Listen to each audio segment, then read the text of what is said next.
அனைவருக்கும் வணக்கம். இன்றைக்கு ஒரு அருமையான சூழல்ல இந்த பள்ளி மாணவர்களுக்கு ஒரு விழிப்புணர்வு நிகழ்ச்சிக்காக வந்திருக்கோம். நன்றி பள்ளி கல்வித்துறை. ஏன்னா பாடப்புத்தகங்களை தாண்டிய ஒரு விஷயத்தை நம்ம பள்ளி கல்வித்துறை இப்போ சிறப்பாக எடுத்து செஞ்சிட்டு இருக்காங்க. அது இந்த சுற்றுச்சூழலுக்காக தான். மேரி லைஃப் ஸ்டைல் ஃபார் என்விரான்மெண்ட் அப்படிங்கிற கான்செப்ட்ல ஒவ்வொரு இடங்கள்லயும் மரங்கள் நடணும், இயற்கையை பாதுகாக்கணும், சுற்றுச்சூழலை மெயின்டைன் பண்ணணும் அப்படிங்கிற ஒரு விஷயத்தை ரொம்ப அருமையா அற்புதமா அந்த பள்ளி கல்வித்துறை செயல்பட்டு இருக்காங்க. அதுக்கு ரொம்ப நன்றி தெரிவிச்சுக்கிறோம். மேலும் எங்களோட பள்ளி தலைமை ஆசிரியர், பள்ளி நிர்வாகம் இந்த வனத்தை அறிமுகப்படுத்துறதுக்காக எங்களுக்கு அனுமதி தந்ததுக்கு ரொம்ப நாங்கள் மகிழ்ச்சி அளிக்கிறது. மேலும் இந்த பள்ளி மாணவர்களுக்கு இந்த அற்புதமான ஒரு வனச்சூழலை சுத்தி காட்டுறோம். பாருங்க, 300 வருட பழமையான இடங்கள்ல இந்த மாதிரி வவ்வால்கள் போன்ற பாலூட்டிகள் இருக்கிறதும், இங்க ஒரு சஸ்டைனபிளான லைஃப், நிலைத்த நீடித்த ஒரு வளர்ச்சிக்கான ஒரு விஷயத்தை நம்ம முன்னோர்கள் செஞ்சிருக்காங்க. அதான் நீங்க பாத்துட்டு இருக்கீங்க. ஒரு பொது கிணறை தோண்டி அதிலிருந்து போர்வெல்லாம் ஆழ்துளை கிணறுகள் இல்லாத காலங்கள்ல ஒரு பொது கிணறை பயன்பாட்டுக்கு கொண்டு வந்திருக்காங்க. அது இன்றளவும் சில மக்களால் பயன்படுத்தப்பட்டு வந்திருக்கு. அது ரொம்ப மகிழ்ச்சி தருகிறது. இங்கிருந்து பல்வேறு இடங்களுக்கு இந்த நீர்நிலையை பயன்படுத்திக்கிறாங்க. இந்த கிணறுகளை தாண்டி இந்த ஆழ்துளை கிணறுகள் தான் பல்வேறு விஷயங்கள் இன்னைக்கு நிலத்தடி நீர் மட்டத்தை ரொம்ப குறைச்சிக்கிட்டு இருக்கு. அன்னைக்கு ஒரு பொது விஷயத்துல ஏற்படுத்தின அந்த உபரி நீரை இந்த மரங்களுக்கு பயன்படுத்தி இந்த இடத்து பேர் நந்தவனம் KVS மேல்நிலைப்பள்ளி, விருதுநகர் மாவட்டம். ரொம்ப அற்புதமா ஒரு விஷயம் செஞ்ச இந்த இடத்துல ஒரு இருக்கு. அதான் நந்தவனம். இந்த பழமரங்களை கொண்டும் மற்றும் பல்வேறு பூக்கக்கூடிய மரங்களை கொண்டும் பறவைகளை கவர்வதற்காகவும் பல்லுயிர் சூழலை மேம்படுத்துவதற்காகவும் நம் முன்னோர்கள் செஞ்சிருக்காங்க. ரொம்ப அருமையான சூழல் இது. இந்த பாலூட்டிகள், இந்த வவாலை பத்தி நிறைய விஷயங்கள் சொல்லலாம். இந்த பாலூட்டிகள் உலகத்திலேயே இருக்கக்கூடிய இந்த பாலூட்டிகள் அதாவது நமக்கு இருக்கிற பாலூட்டிலேயே பறக்க தெரிந்த ஒரே பாலூட்டி வவால் மட்டும்தான். மற்ற எந்த இனங்களும் பறக்கிறதுல அதான் இதோட சிறப்பு. மற்றும் மீயொலியை பயன்படுத்தி இந்த வவால்கள் ரொம்ப அற்புதமா தன்னோட இடத்தை இது பண்ணுது. எப்பொழுதும் தன்னோட வெப்பநிலையை குறைத்துக் கொள்வதற்காக தன்னை சுற்றி அந்த இயற்கைகளை கொண்டு, மெல்லிய இயற்கைகளை கொண்டு எப்பொழுதும் அந்த காற்று ரீப்ளேஸ் பண்ணிக்கிட்டே இருக்கும். அதனால இது தலைகீழாவே தொங்கிட்டு இருக்கு. என்ன காரணம் அப்படின்னு ஒன்னும் அறிவியல் காரணங்களால் என்ன சொல்றாங்கன்னா, எளிதில் பறந்து போறதுக்காக, ரிலீஸ் ஆகி போறதுக்காக இப்படி எப்பொழுதும் தலைகீழா தொங்கிட்டு இருக்கு. அதே போல இந்த பறவைகள் மனிதர்களால் வேட்டையாடப்படுற பறவைகள் சொல்லக்கூடாது, பாலூட்டிகள் வேட்டையாடப்படுறதால இரவு நேரங்களில் மட்டும் தேர்வு பண்ணி இது பயணிக்குது. இதுக்கு கண்கள் உண்டு, ஆனால் பார்வை இல்லை.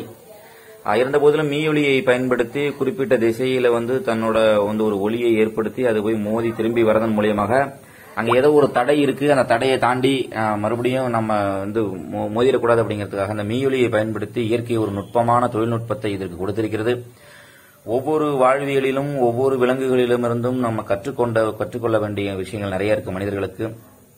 இந்த அந்த விஷயங்கள்ல இருந்து, உயிரினங்கள்ல இருந்து இன்றும் நமக்கு சீறி பாயக்கூடிய புல்லட் ட்ரெயினாக இருக்கட்டும், எல்லாமே பறவையிலிருந்து விமானங்களும், இப்படி பல்வேறு தொழில்நுட்பங்களை இந்த உயிரினங்கள்ல இருந்து நம்ம கண்டுபிடிச்சோம்.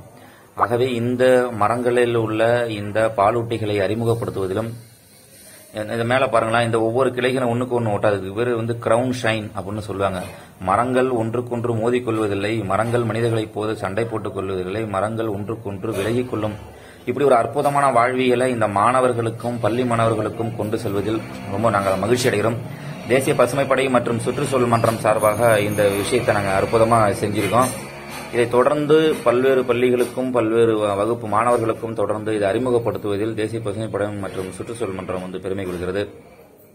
இந்த மரங்களுக்கும், இந்த விலங்குகளுக்கும், இந்த பறவைகளுக்கும், பாலூட்டிகளுக்கும் இடையேயான தொடர்பும், ஒரு மரம் ஏன் இந்த பூமியில் இருக்கிறது, அது ஏன் உற்பத்தி செய்கிறது, அது எதை சார்ந்து இருக்கிறது, அது எந்தெந்த உயிர்களுக்கு உணவளிக்கிறது, இதர்களுக்கும் மனிதர்களுக்கும் விலங்குகளுக்கும் என்ன தொடர்பு உண்டு, இதனோட வாழ்வியலை சித்தரிப்பதும், இதை மீட்டெடுப்பதும், இந்த சூழலை காப்பதும், சுற்றுச்சூழலை காப்பதும், நம்ம தொடர்ந்து நம்ம வாழ்வு பிற உயிர்களை டிஸ்டர்ப் பண்ணாம ஒரு அற்புதமான வாழ்வியலை இந்த பள்ளி மாணவர்களுக்கு கொண்டு செல்ல வேண்டும் என்று இந்த மேரி லைஃப் கான்செப்ட்ல நம்ம ஒவ்வொரு விஷயங்களும் செஞ்சுக்கிட்டு இருக்கோம். இந்த மாதிரி ருத்ராட்ச மரங்கள், திருவோடு மரம், இப்படி பல்வேறு மரங்களை எங்களோட பள்ளி வளாகத்தில் வந்துட்டு இருக்கோம்.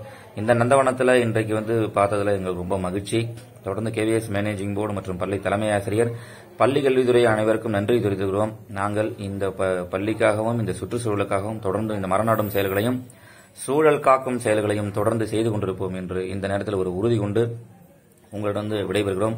சூழல் காப்போம், தேசம் காப்போம். இந்த பூமி எல்லா உயிர்களுக்குமானது. நீங்களும் ஒரு மரம் நடுங்கள். சுற்றுச்சூழலுக்காக உங்கள் வாழ்வில் நேரத்தை செலவிடுங்கள். நன்றி, வணக்கம்.